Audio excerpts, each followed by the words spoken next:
بسم الله الرحمن الرحيم. அஸ்ஸலாமு அலைக்கும் வரஹ்மத்துல்லாஹி வபரகாத்துஹு.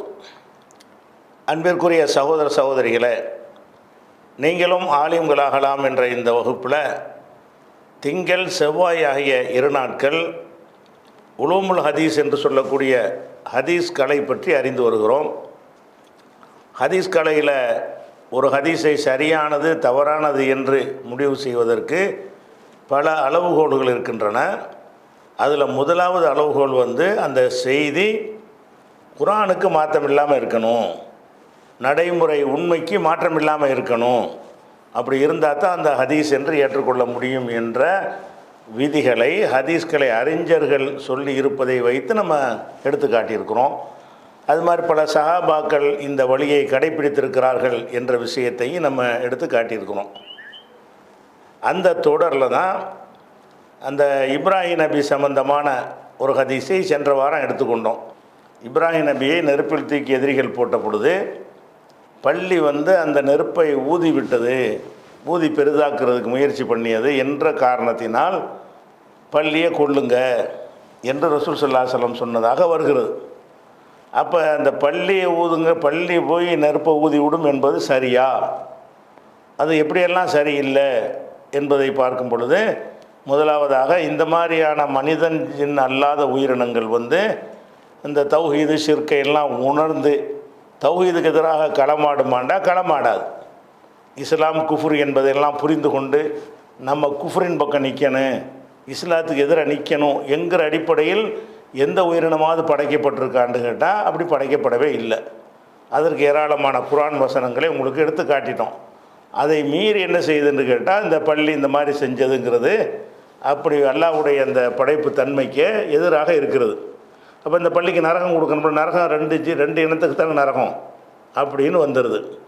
அந்த ஒரு காரணம் மட்டும் இல்லாமல் இந்த ஹதீஸு சரியில்லை என்று சொல்வதற்கு இன்னும் பல காரணங்கள் இருக்குது. இந்த ஒரு காரணத்தினால மட்டும் இல்லை, இன்னும் பல காரணம் இருக்கிறது.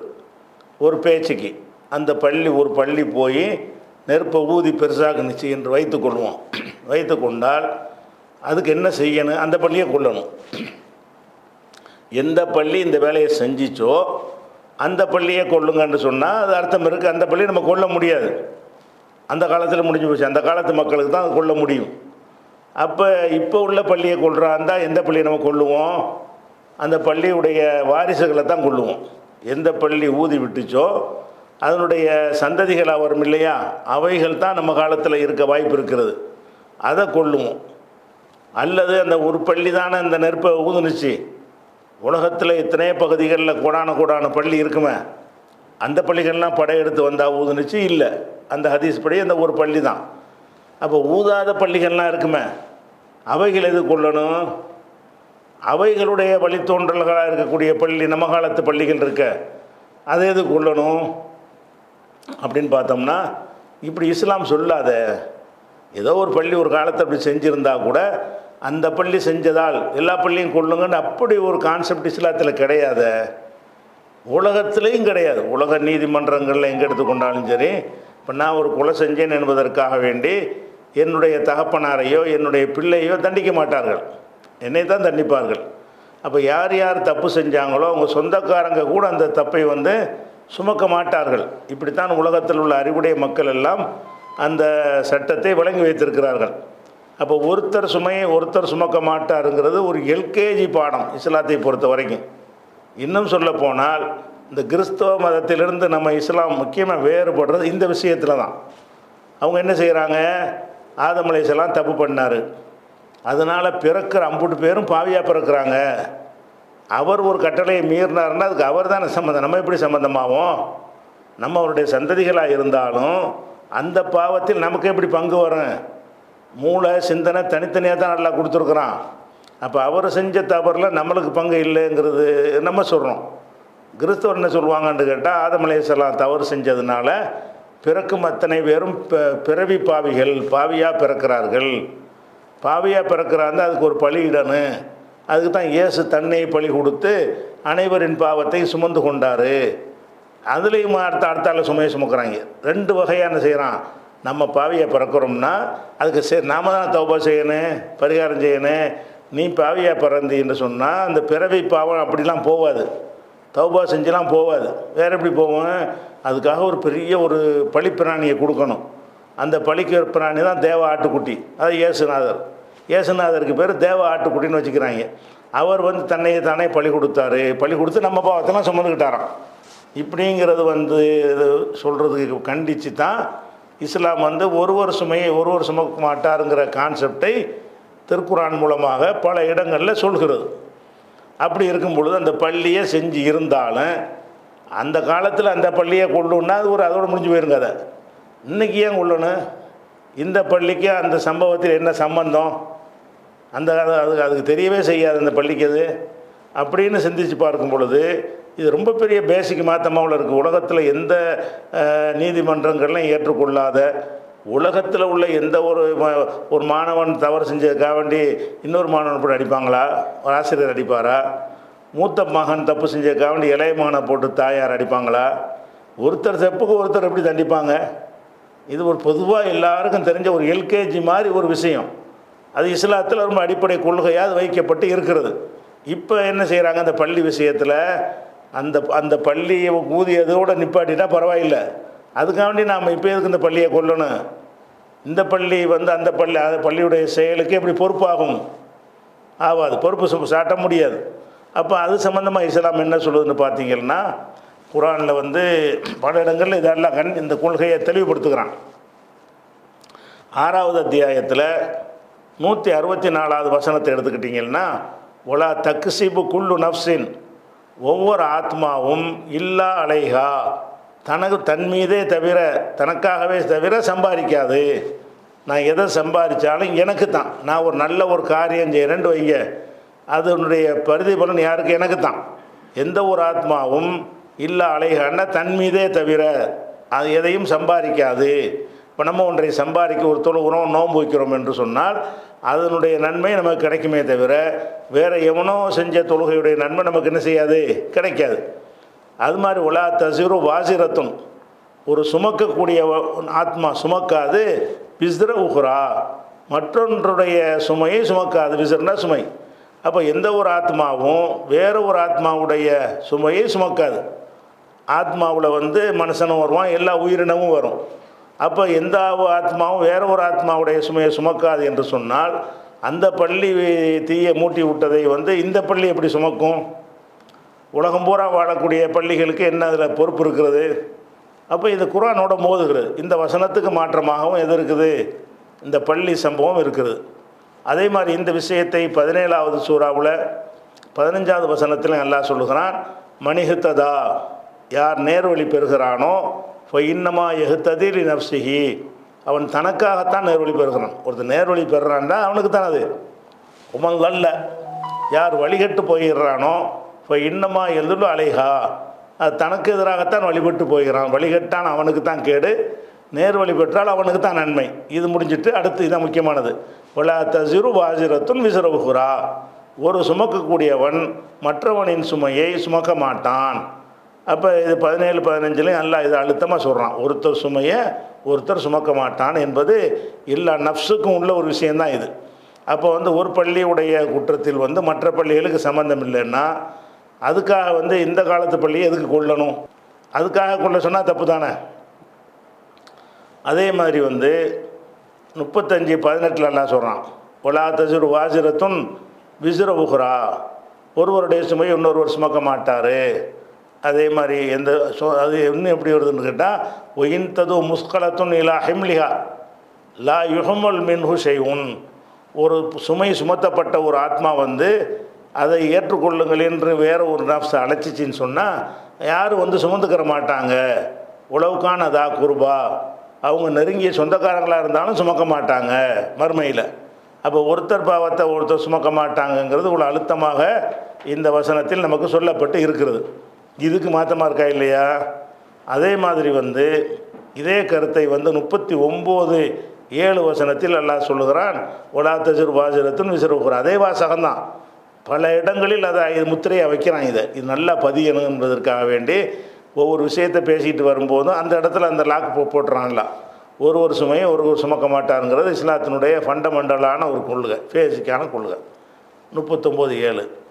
அதுக்கப்புறம் வந்து இது இப்ராஹிம் நபியை பற்றி தானே இந்த சம்பவம் வருது. இப்ராஹிம் நபியுடைய வேதத்தில் இந்த கொள்கை இருந்துச்சுன்னு எல்லாம் சொல்லி காட்டுறோம். அந்த காலத்தில் இந்த கொள்கை, ரசூலுல்லாஹ்வுக்கு வந்த கொள்கை இல்லை இது. இப்ராஹிம் நபியுடைய காலத்தில் இருந்த இஸ்லாத்தின் கொள்கை என்னதான்னு கேட்டால் ஒரு வருஷமே சுமக்க மாட்டார்னு சொல்லி இப்ராஹிம் நபியை குறிப்பிட்டு இதில் சொல்லிடுறான்லாம். இப்படி சொல்கிறான், அம்லம் யுனப்ப பிமாபி சுஹபி மூசா, மூசாவுடைய ஏடுகளில் உள்ளதை பற்றி இவனுக்கு அறிவிக்கப்படவில்லையா? அம்லம் யுனப்ப அறிவிக்கப்படவில்லையா? பிமாஃபி சுஹஃபி மூசா, மூசாவுடைய சுஹுஃபில் உள்ளதை பற்றி இவனுக்கு தெரியாதா? ஓ இப்ராஹிம் அல்லது வஃபா, வஃபான்னா முழுமையாக கடமை நிறைவேற்றியவர், முழுமையாக நிறைவேற்றிய இப்ராஹிமுடைய ஏடுகளில் உள்ளது இவனுக்கு தெரியாதா? அந்த இப்ராஹிமுடைய ஏட்டில் என்ன இருக்குது? அல்லா தஜுரு வாசிரத்துன் விஸ்ர உஹ்ரா, ஒருவருடைய சுமையை ஒருவர் சுமக்க மாட்டார் என்றும், அல்லைசலில் இன்சானி இல்லாமா சா, எந்த ஒரு மனிதனுக்கும் அவன் உழைத்தது தவிர வேறு இல்லை. அன்லைச இல்லை இல்லை இன்சானி மனிதனுக்கு இல்லை, இல்லா மாசா, எதை உழைத்தானோ, சாண்டா உழைக்கிறது பாடுபடுறது, எதை உழைத்தானோ அதை தவிர வேறு ஒன்று இல்லை என்று இப்ராஹிம் நபியுடைய வேதத்தில் உள்ளது இவனுக்கு தெரியவில்லையா அப்படின்னு நல்லா கேட்குறான். அப்போ இப்ராஹிம் நபி காலத்தில் அங்கேருந்தே இது எழுதப்பட்டுக்கிட்டு வருது. என்ன எழுதப்படுது? ஒருத்தர் சுமக்க மாட்டாருங்கிற ஒரு பேசிக் கொள்கையாக வருகிறது. இப்ராஹிம் நபி காலத்திலும் அந்த கொள்கை இருந்திருக்குது. அப்படி இருக்கும் பொழுது அந்த காலத்தில் அந்த பள்ளி செஞ்சது வந்து எப்படி அதனுடைய சந்ததிகளை பாதிக்கும்? செய்யவே இல்லைங்கிறது தான் பேசிக்கு. ஒரு பேச்சுக்கு செய்தால், பேச்சுக்கு அந்த பள்ளி செஞ்சு இருந்தால் அதுக்காக வேண்டி என் பள்ளியை கொள்றீங்க, அந்த பள்ளியை கொண்டுட்டு போங்க. அகிலத்தின் பள்ளியை எதற்காக வந்து நம்ம கொள்ளணும், அதுக்காக வேண்டி கொள்றதுங்கிற தப்பு. இது ஒரு பேசிக்கான விஷயம். அடுத்து என்னன்னு கேட்டால், அல்லாஹ் வந்து 2 இனங்களுக்கு தான் வந்து பகுத்தறிவை கொடுத்துருக்குறான், சொர்க்க நரகத்தை கொடுத்துருக்குறான். அதாவது விரும்பினால் நன்மை செய்யக்கூடியவர்களாகவும் விரும்பினால் தீமை செய்யக்கூடியவர்களாகவும் படைக்கப்பட்டது 2 இனம்தான். பாக்கி உள்ள ஆடு மாடு கழுத குதிரையெல்லாம் எந்த நன்மை தீமையெல்லாம் செய்யாது. அது எந்த இயல்பில் படைக்கப்பட்டிருக்கிறதோ அந்த இயல்புப்படி அதனுடைய வேலையை கரெக்டாக செஞ்சுக்கிட்டே இருக்கும்.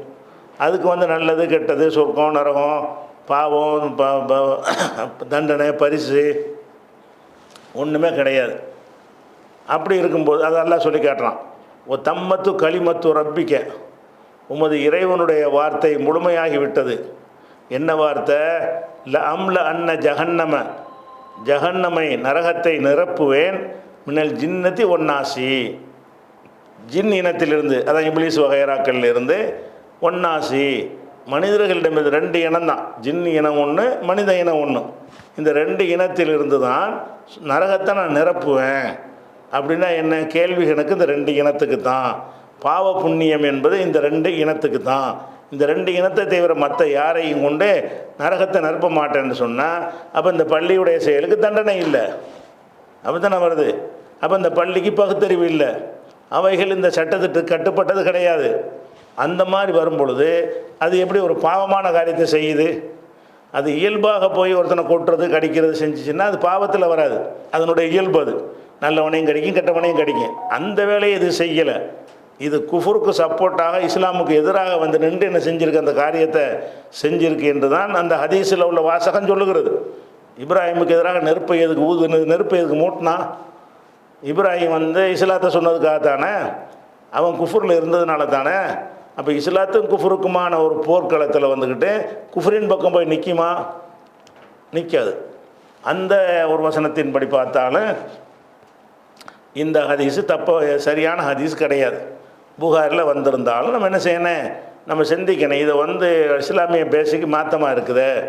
இந்த கொள்கை ஏற்றுக்கிட்டீங்கன்னா அப்போ நாளைக்கு கிறிஸ்தவர்கிட்ட போய் நீங்கள் சொல்லுவீங்க, ஆதம் தப்பு செஞ்சால் இப்படி எல்லாரும் பாவத்தை சுமப்பாங்க, என்னங்க இது கொள்கைன்னு கேட்பீங்க. அவன் என்ன செய்வான், இந்த கொள்கை உங்கள்கிட்ட தானே இருக்குது, எங்கேயோ இப்ராஹிம் நபிக்கு ஒரு பள்ளி ஊதுனதுக்காக வேண்டி எல்லா பள்ளியும் கொள்ள சொல்கிறீங்களே, நீங்கள் கேட்குறதுக்கு உங்களுக்கு என்ன இருக்குது, உங்கள்கிட்டையும் நீங்களே முரண்பாடாக தானே பேசுகிறீங்கன்னு கேட்டால் என்ன சொல்லுவீங்க? குரானுக்கு மாற்றமாக அவன் கேட்குறதுக்காக நம்ம அது தேவையில்லை, கரெக்டாக கேட்டால் மாற்ற தானே வேணும். அவன் கேட்குறது சரியாக இருந்துச்சுன்னு சொன்னால் அழகாக கேட்குறான். அந்த அந்த கேள்வி வந்தால் இன்னும் பதில் சொல்ல முடியாது உங்களுக்கு. ஏன் உங்கள் பதில் சொல்ல முடியாமல் போகுது? நீங்கள் ஹதீஸை எப்படி அணுகணுமோ அந்த முறையில் அணுகி இருந்தீங்கன்னு சொன்னால், இது எங்கடா ஹதீஸ், இது ஹதீஸாடான்னு ஒருத்தவரில் முடிஞ்சு போயிடும். இந்த ஹதீஸ் சரி இல்லைன்னு நம்ம சொல்லி போடுறோம். அதே மாதிரி இன்னொரு ஹதீஸையும் பாருங்கள்.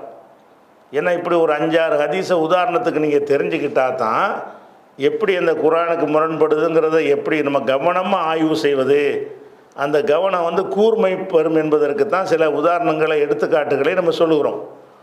இதில் என்ன வருதுன்னு கேட்டால், இது புகாரியில் 3339 இந்த நம்பர்லையும் வருது. இதே ஹதீஸு இதே புகாரியில் 4487 அதுலேயும் வருகிறது. இதே செய்தி இதே புகாரியில் 7349 வருது. 3 இடத்துல வருது. இப்போ நம்ம சொல்லக்கூடிய சம்பவம் புகாரியில் 3 இடங்களில் பதிவாக இருக்கிறது. புகாரி மாத்திரம் இல்லாமல் பல நூல்களில் இருக்கிறது.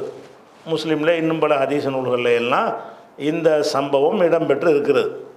அது என்ன சம்பவம்னு கேட்டால், இது பாருங்கள், எஜிவு நூஹுன், நூஹு வருவார். இதெல்லாம் மறுமையில் மகஷரில் எல்லாரையும் விசாரிப்பதற்காக எல்லாம் நிறுத்தப்பட்டிருப்பாங்கல்ல. அப்போ உள்ள சம்பவத்தை ரசூலுல்லாஹ் சொல்கிறாங்கன்னு இந்த ஹதீஸில் வருது. எப்படி வருதுன்னா, எஜீவு நூஹுன், நூஹு வருவார், ஓ உம்மத்துஹு, அவருடைய உம்மத்துகளும் வருவார்கள். விசாரணைக்காக வேண்டி நூஹு கூப்பிடு, அவங்க உம்மத்தெல்லாம் கூப்பிடுன்றுவான்ல. உடனே விசாரணைக்காக அவங்க என்ன செய்வாங்க, வருவாங்க. வந்தோடனே இப்போ யக்கூலுல்லாஹு தஆலா, அல்லாஹ் கேட்பான், ஹல் பல்லகுத்த, நீ இந்த மார்க்கத்தை ஒழுங்காக எடுத்து சொன்னியா? ஹல் பல்ல, யார்கிட்ட நூஹுட்ட கேள்வி. நபிமார்கள் எல்லாம் விசாரிப்பான், அது ஒரு பெரிய பிரச்சனை கிடையாது. என்ன நபிமார்களை விசாரிப்போம் என்று வேற ஒரு குர்ஆன் வசனத்தில் தெளிவாகவே சொல்லப்பட்டிருக்கு. உல நஸஅலன்னல் லதீன உர்சில இலைஹிம் உல நஸஅலன்னல் முர்சலீன், யாருக்கு அனுப்பப்பட்டதோ அந்த மக்களையும் விசாரிப்போம், முர்சலீன்களையும் விசாரிப்போம். உல நஸஅலன்னல் முர்சலீன், தூதர்களையும் விசாரிப்போம்னு அல்லாஹ் சொல்கிறான். அப்போ நூஹை விசாரிப்பான், ஈசா நபியெல்லாம் விசாரிப்பான்னு பார்த்தோம்ல, நீ தான் இப்படி சொன்னியாண்டு அந்த அந்த விசாரணை இருக்கிறது. அந்த வகையில் அல்லாஹ் என்ன கேட்குறான்னு கேட்டால், ஹல் பல்லகுத்த, நீ எடுத்து சொன்னாயா? பல்லகன்னா எடுத்து சொல்வது, தப்லீகு செய்வது, எடுத்து சொன்னாயா? இப்போ யக்கூலு, அவர் சொல்லுவார், நூஹ் நபி சொல்லுவார், நாம் ஐ ரப்பி, ஐங்கிறது நிதாவுடைய கிட்டத்தில் உள்ளதுக்கு அழைப்பதற்கு உரியது. தூரமாக இருந்தால் யாண்டு போடணும், கிட்டத்தில் இருந்தால் ஐ போடணும். நாம் ஐ ரப்பி, என் இறைவா, ஆமாம் எடுத்து சொன்னியாண்டா ஆமான்றார். ஆமான்னு சொன்ன உடனே போய் கூலி உம்மத்திகி, அல்லாஹ் அவருடைய உம்மத்தை நோக்கி போய் கேட்பான். 2 பேரையும் தானே விசாரணை கூப்பிட்டுருக்குது. நூஹு நிற்கிறாங்க, நூஹுடைய உம்மத்து நிற்கிறாங்க. அப்போ போய் கூலி உம்மத்திகி, நூஹுடைய உம்மத்தை நோக்கி அல்லாஹ் கேட்பான், ஹல் பல்லகும், இவர் உங்களுக்கு எடுத்து சொன்னாரா? ஹல் பல்லக கும், இவர் உங்களுக்கு எடுத்து சொன்னாரா? நூஹு உங்களுக்கு சொன்னாரா அப்படின்னு நல்லா கேட்பான். இப்போ யக்கூலுன, அவங்கெல்லாம் சொல்லிடுவாங்க, லா, எடுத்து சொல்லலை. மா ஜானா மின் நபியின், எங்களுக்கு எந்த நபியும் வரலை. மா ஜானா மின் நபியின், எந்த ஒரு நபியும் வரலைன்னு மறுத்துருவாங்க. நூஹு நபி சொல்லுவார், நான் எடுத்து சொல்லிட்டேன்ட்டு. அவங்க உம்மத்து என்ன சொல்லுவாங்க, வரல, இவரும் வரல, எவரும் வரல அப்படின்ட்டுருவாங்க. அப்போ யக்கூலு நூஹின், நூஹுக்கு அல்லாஹ் சொல்லுவான், மை யஷ்ஹது லக்க, உனக்கு யார் சாட்சி சொல்லுவா? 2 கருத்து வந்துச்சுல, நீ எடுத்து சொன்னேங்கிற, எதிர்பார்ட்டி எடுத்து சொல்லலைங்கிறான். அப்போ உனக்கு சாட்சி நிரூபிக்கணும்ல, நீ எடுத்து சொன்னதுக்கு என்ன ஆதாரம்? அதை கேட்குறான்ல. மை யஷ்ஹது லக்க, உனக்கு யார் சாட்சி கூறுவார் அப்படின்னு அல்லாஹ் கேட்பான். கேட்ட உடனே யக்கூலு, நூஹு சொல்லுவார், முஹம்மதுன் ஸல்லல்லாஹு அலைஹி வஸல்லம், முஹம்மது ஸல்லல்லாஹு அலைஹி வஸல்லம் எனக்கு சாட்சி சொல்வார்கள். வ உம்மத்துஹு, அவருடைய உம்மத்துகளும் என்ன செய்வாங்க, சாட்சி சொல்வார்கள் என்று ரசூலுல்லாஹ் சொல்லிட்டாங்க. சொன்ன உடனே ரசூலுல்லாஹ் சொல்கிறாங்க, இப்போ ஃபனஷ்ஹது, நாம் அங்கே சாட்சி சொல்வோம், அன்னஹு கது பல்லக, அவர் எடுத்து சொன்னார், நூஹு நபி மார்க்கத்தை எடுத்து சொன்னார் என்று நாம் சாட்சி சொல்லிடுவோம் அப்படின்னு சொல்லிட்டு இதுக்கு ஆதாரமாக ஒஹுவ கவுலுஹு ஜல்ல திக்ருஹு, இதுதான் அல்லாஹ்வுடைய சொல்லாகும். என்ன சொல்லு? ஒ கதாலிக்க ஜஅல்நாக்கும் உம்மத்தன் வசத்தன் லித்தகூனு சுஹதா அலன்னாசி. இந்த வசனத்துக்கு அர்த்தம் இதுதாங்கிறாங்க. இந்த வசனத்தை ஓதி காட்டி, அதாவது இந்த வசனத்துக்கு என்ன அர்த்தம், எல்லாரும் செய்கிற அர்த்தத்தை நான் சொல்லிடுறேன். சரியான அர்த்தம் அது இல்லை, பிறகு சொல்கிறேன். எல்லாரும் செய்கிற அர்த்தத்தின் பிரகாரம் என்ன வரும்னு கேட்டால், ஓ கதாலிக்க இப்படித்தான் ஜால்நாக்கும் உங்களை நம்ம ஆக்கியிருக்கிறோம். உங்களைன்னு சொல்லு நம்மளை, உம்மத்தை முகமதியாவை உங்களை ஆக்கியிருக்கிறோம். உம்மத்தன் வசத்தன் நடுநிலை சமுதாயமாக ஆக்கியிருக்கிறோம். எதற்கு என்றால் லித்தகூனு சுஹதா அலன்னாசி, மனிதர்களுக்கு சாட்சி சொல்பவர்களாக நீங்கள் ஆக வேண்டும் இருக்குல்ல. இதுக்கு அர்த்தம் இதுதான்றாங்க ரசூலுல்லாஹ். மனிதர்களுக்கு நீங்கள் சாட்சி சொல்லுவீங்க என்று கேட்டால் என்ன அர்த்தமா? முந்தி உள்ள நபிமார்கள் ஒழுங்காக சொன்னாங்களா என்ற கேள்வி வரும்போது ஆமாம் ஒழுங்காக சொன்னாங்க என்று உங்களை நம்ம சாட்சியாக நிப்பாட்டுவோம் நல்லா சொல்லிவிட்டான். அப்போ அல்லாஹ்வுடைய வசனத்தையும் எடுத்து காட்டி, அந்த வசனத்துக்கு இதுதான் அர்த்தங்கிற மாதிரி காட்டி ரசூல் ஸல்லல்லாஹு அலைஹி வஸல்லம் சொல்கிறாங்க, நூஹு நபி செஞ்ச பிரச்சாரத்துக்கு நாம் சாட்சி சொல்லுவோமா? ஆமாம். அப்போ நூஹு நபியுடைய பிரச்சாரத்துக்கு நாம் சாட்சி சொல்லுவோன்னு வந்துருச்சு. இந்த 3 ஹதீஸ் அப்படித்தான் விட்ருங்களேன், 3ஐயும் விட்ருவோம். இப்போ இதில் உள்ள கருத்துக்களை நம்ம சிந்தித்து பார்க்கணும். இது எந்த அளவுக்கு சரி, இது சரியாக வருமா, இஸ்லாமிய அடிப்படையில் இந்த இந்த இந்த ஹதீஸு சரியா அப்படின்னு பார்த்தோம்னு சொன்னால் இதில் பல விஷயம் இருக்கிறதுங்க. முதல்ல நூஹு நபி பிரச்சாரம் பண்ணாங்கல்ல, அந்த பண்ணுவதற்கு அல்லாஹ் என்ன கேட்குறான்? சாட்சியே கேட்குறான். அதாவது நீ பிரச்சாரம் பண்ணியாண்டு நூஹு நபிகிட்ட கேட்குறான், ஆமாங்கிறாரு. அவங்க உம்மத்திட்ட கேட்குறான், இல்லைங்கிறாங்க. அப்போ அல்லாஹ் என்ன செய்கிறான்னா, உனக்கு சாட்சி யாருன்னு கேட்டவுடனே எனக்கு சாட்சி முகமது நபி தான்னு சொல்கிறாரு நூஹு நபி. முகமது நபி மட்டும் இல்லை, அவருடைய உம்மத்தும் சேர்ந்து எங்களுக்கு சாட்சி சொல்லுவாங்கங்கிறாரு. அதன் பிறகு நாமளும் என்ன செய்வோம்? சாட்சி சொல்வோம் என்று இது முடிகிறது. இந்த பேசிக்கு நீங்கள் எடுத்துக்கிறங்க. இது இஸ்லாம் சொல்லக்கூடிய ஒரு சாட்சியத்தின் முறைக்கு இது ஏற்றதா? நூஹு நபி பிரச்சாரம் பண்ணார் என்பதற்கு நம்ம சாட்சியா? சாட்சின்னா என்ன? ஒரு சம்பவம் நடக்கும்போது நம்ம பார்த்துருக்கணும், அதுக்கு பேர் தான் சாட்சி. அப்படி நடந்தது என்று மற்றவரால் கேள்விப்பட்டால் அது சாட்சி ஆகுமா? ஒரு சம்பவம் ஒருத்தன் திருடிட்டான்னு சொல்லி நான் சொல்கிறேன், நான் ஒரு 10 பேர்கிட்ட சொல்கிறேன். இந்த 10 பேர் சாட்சி சொல்ல வர்றாங்க. இவங்களை சாட்சியாக ஏற்றுக்குருவாங்களா உலகத்தில்? இந்த 10 பேரும் திருடினதை பார்க்கல, திருடியதாக நான் தான் பார்த்துருக்குறேன், நான் தான் உங்கள்கிட்ட சொல்லியிருக்கிறேன், நான் சொன்னேங்கிறதுக்கு தான் அவங்க சாட்சியை தவிர திருட்டுக்கு சாட்சி நான் மட்டும்தான். ஒருத்தன் திருடுவதை நான் பார்க்குறேன், நான் பார்த்துட்டு இந்த ஆள் திருடினதை நான் பார்த்தேன்னு ஒரு 10 பேர்கிட்ட சொல்கிறேன். இந்த 10 பேரும் சாட்சி ஆவாங்கன்னா ஆக மாட்டாங்க. ஏன்? இந்த 10 பேரும் அந்த ஸ்பாட்டில் இருக்கலை, அதை பார்க்கலை. சாட்சின்னா அதை பார்த்து ஆமாம் நாம் எங்கள் முன்னாடி தான் நடந்துச்சு அப்படின்னு சொல்வதற்கு பேர் தான் சாட்சியம். அப்போ நீங்கள் 11 பேர் நின்று நாங்கள் 11 சாட்சி இருக்கிறோம்னு சொன்னால் ஒரு சாட்சியாக தான் உலகத்தில் எந்த நீதிமன்றத்திலும் எடுத்துக்கொள்வான், எந்த ஒரு மனிதனும் எடுத்துக்கொள்வான். ஏன்னா 11 பேரோட திருடினதை பார்த்தீங்க, திருடினதை பார்த்தது ஒருத்தன், அந்த ஒருத்தன் 10 பேர்கிட்ட சொல்லியிருக்கிறான். அப்படி சொல்லுங்கள்.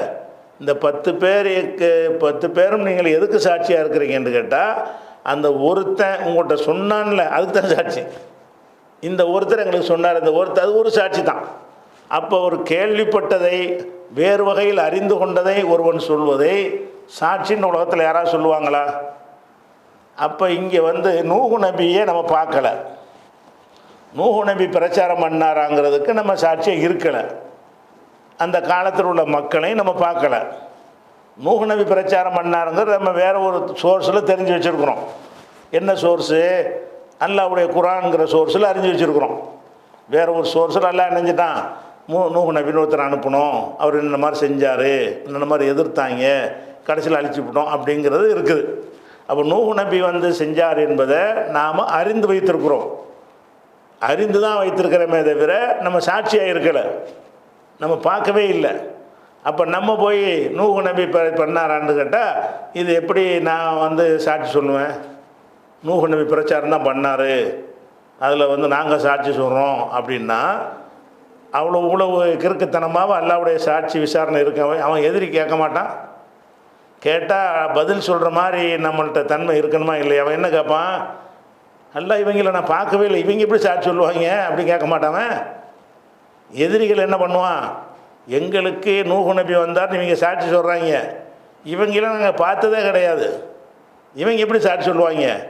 இவங்க எங்களை பார்க்கல, நாங்கள் அவங்கள பார்க்கல அப்படின்னு நம்மளை பற்றி கேள்வி கேட்டாங்கன்னா அல்லாஹ் வந்து திருத்தன்னு முடிப்பான். நம்ம சாட்சின்னொன்னே இது வந்து அல்லாஹ் சாட்சின்னு ஒத்துக்குருவானா இதை? அப்போ என்ன செய்கிறோன்னா அந்த சாட்சிங்கிறதுல வந்து மனிதர்கள் வந்து நம்ம பொய் சாட்சி சொல்கிறோங்கிற மாதிரி இங்கே வருது. இப்படியும் சாட்சி சொல்லலாம். இது என்ன வரும்? இதை ஏற்றுக்கிட்டீங்கன்னு சொன்னால், ஹதீஸுகளை ஏற்றுக்கொள்வது என்று சொன்னால் தேவைப்படும் நேரங்களில் அதிலிருந்து சட்டங்களையும் உருவாக்கணும். இதன்படி உருவாக்குவீங்களா? ஒரு விபச்சாரம் செய்வதற்கு வந்து 4 சாட்சி வேணும். ஒருத்தன் தான் அதுக்கு பார்த்துருக்குறான். அந்த ஒருத்தன் ஒரு 3 பேர்கிட்ட சொல்லி வாங்க 4 பேர்னு கூட்டிகிட்டு போகிறான். இப்போ ஒருத்தன் பார்த்துட்டான், இன்னொரு 3 பேர்கிட்ட போய் இந்த மாதிரி நான் பார்த்தேன்னு சொல்கிறான். இப்போ எத்தனை ஆச்சு சாட்சி? 4 ஆச்சு அப்படின்னு போய் நாங்கள் 4 சாட்சி வந்திருக்கிறோன்னு சொன்னால் அதை ஏற்றுக்குருவாங்களா? நீ எதுக்குடா சாட்சி? நீ இருந்தியா?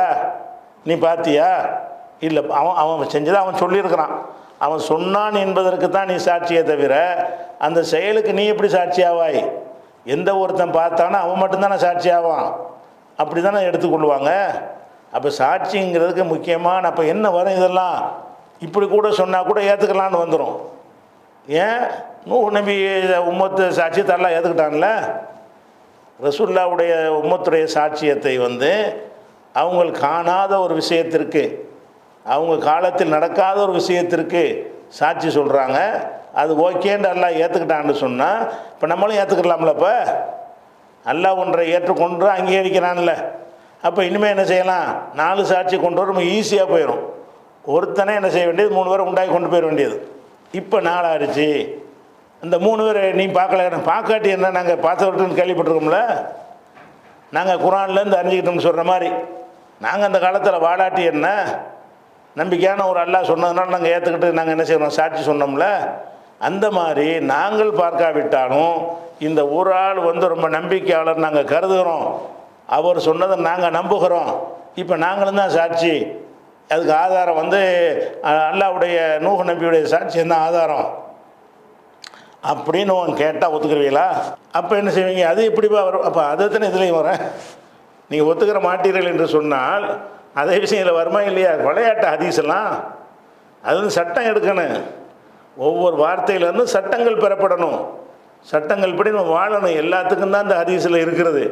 நீங்கள் இதை அந்த ஹதீஸை சரிதாண்டு யாராவது சொல்லுவார்களே ஆனால் அவர்கள் எதை ஒத்துக்கிறோன்னு?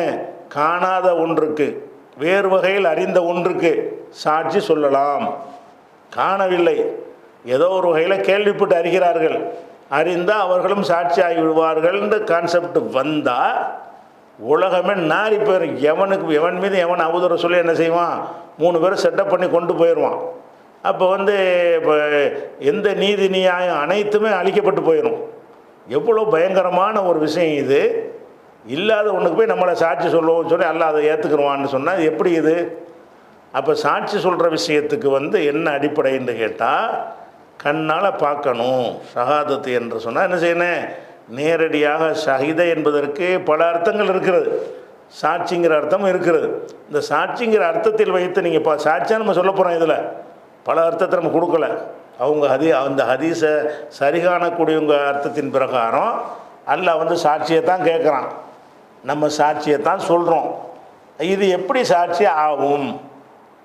எனக்கு நூஹ் நபியே கருப்பா சாப்பான்னு எனக்கு தெரியாத, நானும் போய் சாட்சி சொல்ல போகிறேன். இப்போ நீங்களும் சொல்லுவீங்க.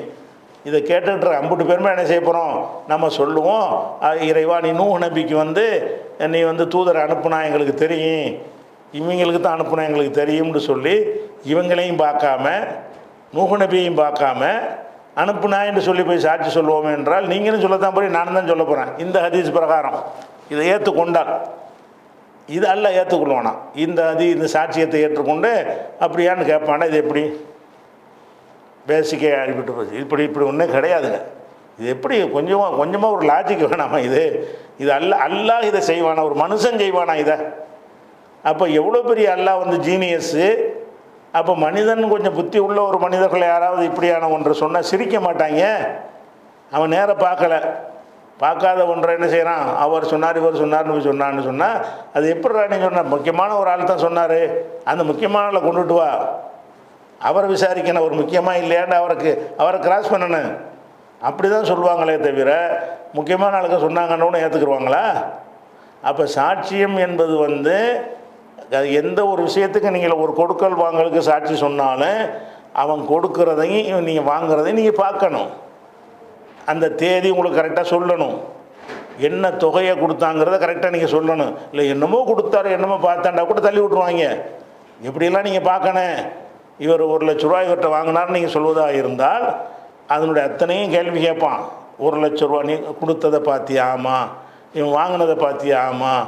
1,00,000 கொடுத்ததை பார்த்தியா? ஆமாம். 1,00,000 என்னவா கொடுத்தாரு? கேஷாக கொடுத்தாரா, செக்காக கொடுத்தாரா? தலையை சொரிஞ்சா நீ என்னத்தடா பார்த்த சொல்லு. அப்படியாக்கும் துருவி பார்த்ததுலேயே குடைவாங்க. அவன் பார்த்தானா இல்லையான்னு உறுதி பண்ணுவதற்காக வேண்டி கேள்விக்கு மேலே கேள்வி கேட்பாங்க. அதுக்கு பிறகு தான் என்ன செய்வாங்க? இவங்க கரெக்டாக சொல்லிட்டாத்தான்றா ஒரு சாட்சி. ஆனால் கொடுக்கலவங்களை இன்னொரு சாட்சி வேணும்ப்பான்னு சொல்லி தள்ளி விட்டுற போயிடுவாங்க. இன்னொன்று வேணும் இதே மாதிரி. அப்போ வந்து குறைஞ்சது 2 சாட்சி வேணும்னு இருக்குது. அப்போ அது நேரடியாக பார்த்தது. அப்போ எந்த விஷயத்துக்கு நீங்கள் சாட்சி சொல்வதாக இருந்தாலும் நீங்கள் அதில் சம்மந்தப்படாமல் இது ஏறக்குறைய அந்த மாதிரி வருது கதை. பார்த்தீங்களா? எந்த மாதிரி? அந்த குதிரையை வாங்கினதுக்கு சாட்சி சொன்னார்ல, குதிரை வாங்குகிற சபையில் இல்லாமல் இருந்து கூட ரசூலுல்லாஹ்வுக்காக வேண்டி நீங்கள் பொய் சொல்ல மாட்டீங்கன்னு நினச்சி சாட்சி சொன்னேங்கிறார. இதெல்லாம் ஒரு நோய்.